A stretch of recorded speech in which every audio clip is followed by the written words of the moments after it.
Welcome to Introduction to Geology. I'm Dr. William Patterson. Today we will be talking about sedimentary rocks, surface processes of the rock cycle. This is part 1 of 4, in which we're going to focus on physical and chemical weathering, as well as transportation of the weathered materials. Rocks are formed by surface processes. Sediments are produced on the Earth's surface as a result of weathering. Sediments are transported, becoming sedimentary rock, after they come to rest.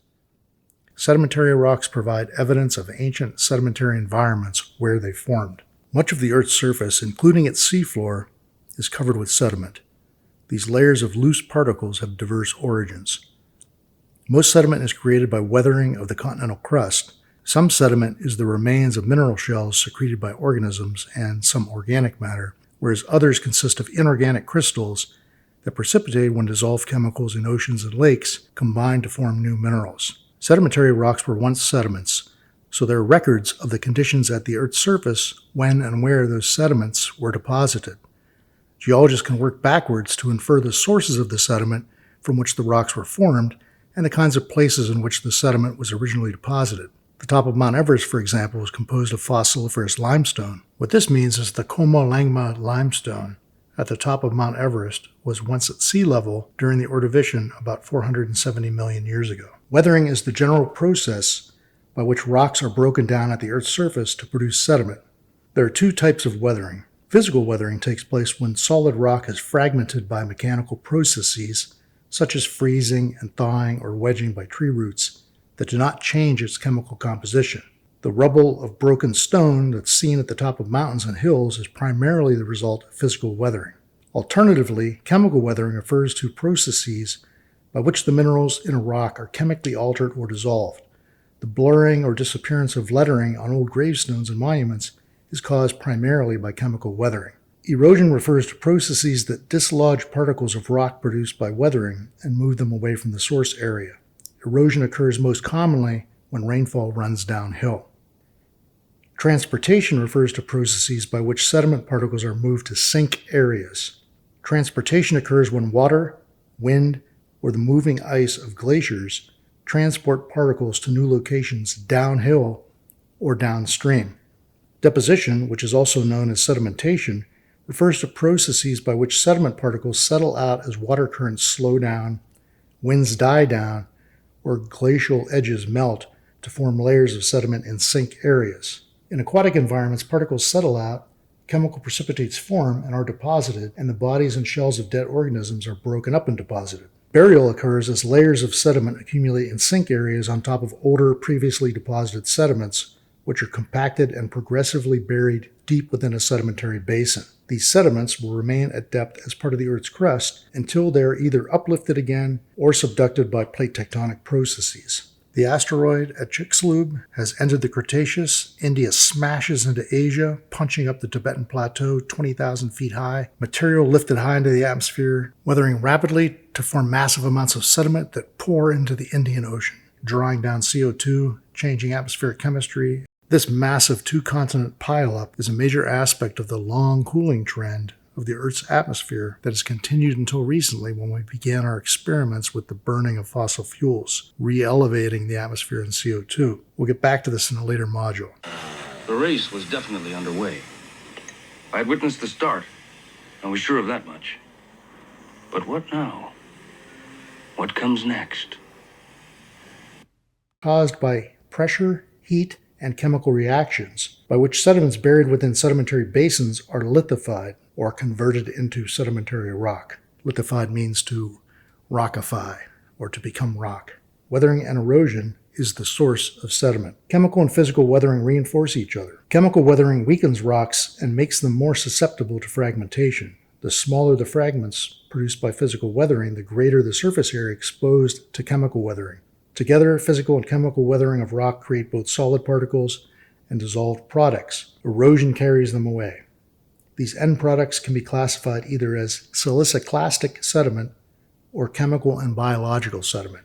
The complexity of sedimentary processes requires us to classify sediment, to break sediment into various categories. Starting with siliciclastic sediment, here we see some volcanic sediment deposited on Deception Island in the Antarctic Peninsula. Chemical sediment seen here on the Altiplano of Bolivia is an example of an evaporite sediment, in this case a variety of salts, and biological sediment. Using my sulfur scale here in Belize, this is a coral reef. Much of the debris here you see below me is ground up coral and algae. Current strength and distance of transport are going to affect the size of clastic particles. Here we see the size ranging from gravel to sand to silt to clay. Gravel and sand are easy to see. Silt you can see if the light is just right. Clay particles you're not going to be able to see. One of the ways we differentiate between these silt and clays is by putting them in our mouths. Silt ground between your teeth will feel gritty, whereas clay will feel smooth, which is why we use it in things like milkshakes and chocolate. Sorting of clastic particles occurs during transportation. We can have materials that are consistently and therefore well sorted, or sediment that's deposited in a more vigorously changing environment that results in it being poorly sorted. Here we see as an example the sorting of rice grains. Nice clean rice here, and it's going to be a tough sell here. The rounding of clastic particles is also going to be a function of the distance of transport, with short transport resulting in angular fragments that are larger. Moderate transport is going to round the particles, making them smaller at the same time, and long transport is going to result in a well-rounded, smaller grain. The angularity is reduced simultaneously. We're going to knock the edges off of these things, particularly the corners. The little points are going to be knocked off quickly. Here we have that example from Deception Island that I showed you a few seconds ago. It's located here. This is South America, Tierra del Fuego, and the Antarctic Peninsula. So we're going to zoom into this area, and zooming in a little further, you see a little donut-shaped island here. And then from an aerial view here, it's called Deception Island because people didn't know for a while that you could actually sail a ship into this bay here inside this volcano. This is the passage through Neptune's bellows, about 90-mile-an-hour winds. So windy it blows in your nose and out your ears. And a view of the cliff. So this is the weathering volcanic material that is being converted into that sand that we see here. Skua hanging out next to an old whaling ship. Now, if you look closely here, what you see is bits of siliciclastic volcanic debris. So this is all weathered from these cliffs of this active volcano. Here we see some Gentoo penguins and some National Geographic photographers doing National Geographic photography stuff. Alternatively, we have chemical mixing vats that include oceans and lakes. The chemistry is going to be determined by the long-term weathering of the Earth's surface materials for the oceans, and in lakes, the local weathering of material. These rocks in the background here are dissolving, and those ions are entering this lake system. Ultimately, when the water molecules are removed through evaporation, the ions get closer together. More concentrated means precipitation. Physical and chemical weathering of pre-existing rocks results in clastic particles that are transported and deposited as sediment. Clastic particles range in size from boulders to particles of sand, silt, and clay. They also vary widely in shape. Natural breakage along bedding planes and fractures in the parent rock will determine the shapes of boulders, cobbles, and pebbles. Sand grains are the remnants of individual crystals formerly interlocked into parent rock. Their shapes tend to reflect the shapes of those crystals. Because most clastic particles are produced by the weathering of common rocks composed largely of silicate minerals, sediments formed from these particles are called siliciclastic sediments.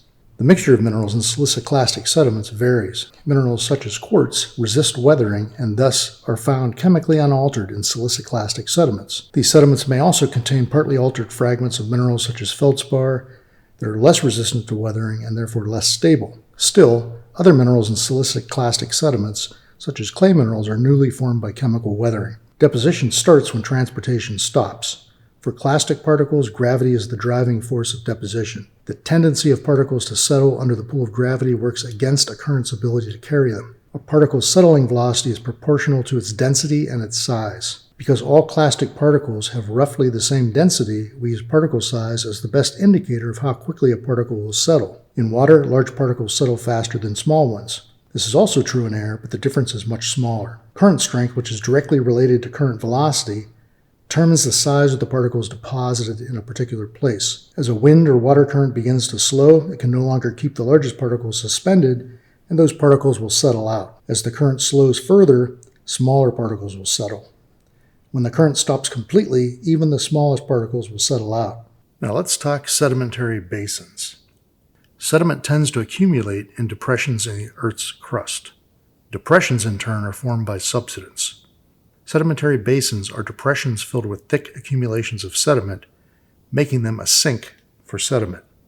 This is an example of an alluvial fan from Death Valley, California. Spring melt rushes rapidly down these slopes, depositing thick sequences or thick fans of quartz and feldspar. In British Columbia, on the west arm of Kootenay Lake, we see the formation of alluvial fans here from Mill Creek in Harrop and Kokanee Creek here that are working their way into and filling up the west arm of Kootenay Lake. Thus, water rushing down slope until it reaches the basin is slowing down and dropping its particles. In this case, some particularly large particles, or here we're looking at Kokanee Creek as it roars down the mountain, ultimately sourced from stunning Gibson Lake in Kokanee Glacier Provincial Park. Most of the large boulders are moved downslope during the spring melt runoff, just as they are in Death Valley, California. The difference being here, it's relatively humid for most of the year, with our fire season being in July and August, where we have high temperatures, drought, and wind. Now, a little closer to home, we can see a great example of, as currents slowing down, sediment dropping out. You may find dust bunnies, whatever you prefer to call them, accumulating under your furniture or along the walls in the kitchen because the air currents are slowest near obstructions. So just like in nature, sediment will accumulate when the current speed is reduced.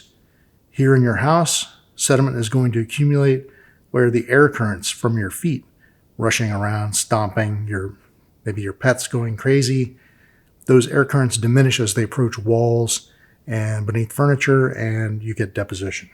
Sedimentary basins can be broken into a couple basic categories. Rift basins and thermal subsidence basins are tectonically driven examples. In rift basins, we have crustal stretching. The stretching of the crust results in a thinning of the crust. Ultimately, when the crust is stretched enough, you see downdrop blocks that are moving along normal faults. These downdrop blocks are then going to be covered with sediment that's derived from land adjacent to this fault system. Ultimately, sediment is going to cover this fault system completely, as it has on the east coast of North America. So this would be called a passive margin. There's no longer any tectonic activity at this margin. A third type of sedimentary basin develops at convergent plate boundaries where one plate pushes up over the other. The weight of the overriding plate causes the underlying plate to bend or flex downward. This is the flexural basin. The Mesopotamian basin in Iraq is a flexural basin formed when the Arabian plate collided with and was subducted beneath the Eurasian plate. The enormous oil reserves in Iraq, second only to Saudi Arabia's, owe their size to having the right ingredients in this important flexural basin. Essentially, oil that formed in the rocks that are now beneath the Zagros Mountains in Iran was squeezed out, forming several great pools of oil with volumes larger than 10 billion barrels. Sedimentary basins that form on rifted continental margins, again, start as a rift valley, as we've seen in the East African Rift. The downdrop crustal blocks are forming normal faults. They're going to compensate for this stretching. As this material moves away from the spreading center, it's going to cool, it's going to become more dense, and it's going to sink. It's going to form, ultimately, a depression. So the rift develops as hot mantle materials well up, and the lithosphere heats, stretches, and thins. Transportation of particles via water, glaciers, and wind are going to be the cap material here, which is the sediment, covers this normal faulted material. As seafloor spreading begins, subsidence through cooling and thickening of the lithosphere is going to occur. So this material moves away from the hot spreading center here, cools off, and in cooling it becomes more dense. Now at this point, Evaporites, deltaic sediment, and carbonates can be deposited. Sediment matters here. If there is sediment, we have deposition of deltaic sediment or perhaps evaporites. If no sediment is present, then carbonates can be deposited. Carbonate-producing organisms don't like sediment, so you won't find coral reefs near large rivers. You'll find coral reefs in locations where there's very little clastic input. The clasts plug up the filter feeders that make up much of a carbonate reef, and therefore carbonate platforms can't form where there's significant clastic input. As this thermal subsidence of the basin continues, we get what are called continental shelf deposits. This is the new continental margin and continental shelf.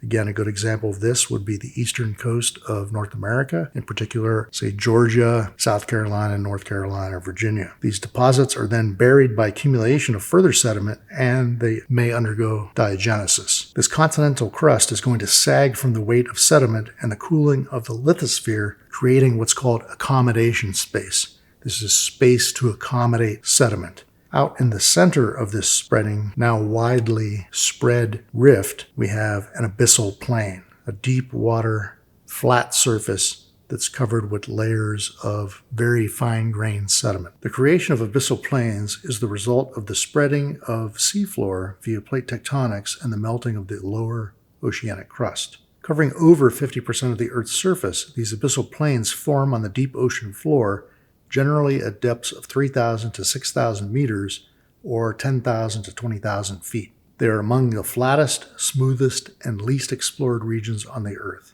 Abyssal plains are key geologic elements of oceanic basins, along with elevated mid-ocean ridges and the flanking abyssal hills.